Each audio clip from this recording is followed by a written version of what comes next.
രാമപുരം ശ്രീരാമസ്വാമി ക്ഷേത്രത്തിലെ തിരുവുത്സവം മാർച്ച് 28 മുതൽ ഏപ്രിൽ 4 വരെ നടക്കുമെന്ന് ക്ഷേത്രം ഭാരവാഹികൾ വാർത്താസമ്മേളനത്തിൽ അറിയിച്ചു. വ്യാഴാഴ്ച രാത്രി 8-ന് തന്ത്രി കുരുപ്പക്കാട്ട് ഇല്ലത്ത് നാരായണൻ നമ്പൂതിരിയുടെയും മേൽശാന്തി പരമേശ്വരൻ നമ്പൂതിരിയുടെയും കാർമ്മികത്വത്തിൽ കൊടിയേറ്റ് നടക്കും. ആറാട്ട് ദിവസമായ ഏപ്രിൽ 4-ന് പത്മശ്രീ പെരുവനം കുട്ടന്മാരുടെ നേതൃത്വത്തിൽ 60-ൽ പരം കലാകാരന്മാർ പങ്കെടുക്കുന്ന പഞ്ചാരി മേളം നടക്കും.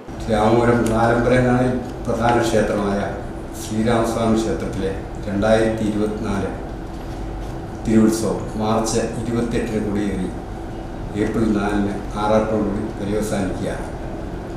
തന്ത്രി കുരുപ്പക്കാട്ട് നാരായണൻ നമ്പൂതിരിയുടെ കാർമ്മികത്തിലാണ് കൊടിയേറ്റ് മുതൽ രണ്ടാം ഉത്സവം മുതൽ പള്ളികേട്ട് വരെ എല്ലാ ദിവസവും ഉത്സവലിയും പ്രസാദവും ഉണ്ടായിരിക്കുന്നതാണ്.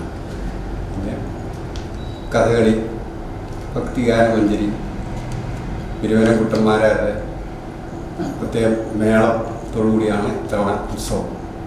അതുപോലെ ഉത്സവത്തിൻ്റെ ആറാട്ട് നടക്കുന്ന ക്ഷേത്രത്തിൽ തന്നെയാണ്. അതാണ് ഒരു വ്യത്യാസം എന്നുള്ളത്. വൈകിട്ട് 6-ന് ആറാട്ടിന് ശേഷം തൃശൂർ പൂരം പാറമേക്കാവ് വിഭാഗം പഞ്ചവാദ്യ പ്രമാണി നയിക്കുന്ന മേജർ സെറ്റ് പഞ്ചവാദ്യം, തൃശൂർ പൂരം വെരുവമ്പാടി വിഭാഗം മേള പ്രമാണി ചേരാനല്ലൂർ ശങ്കരൻകുട്ടിമാരാൻ നയിക്കുന്ന സ്പെഷ്യൽ പാണ്ടിമേളം എന്നിവയും ഉണ്ടായിരിക്കും.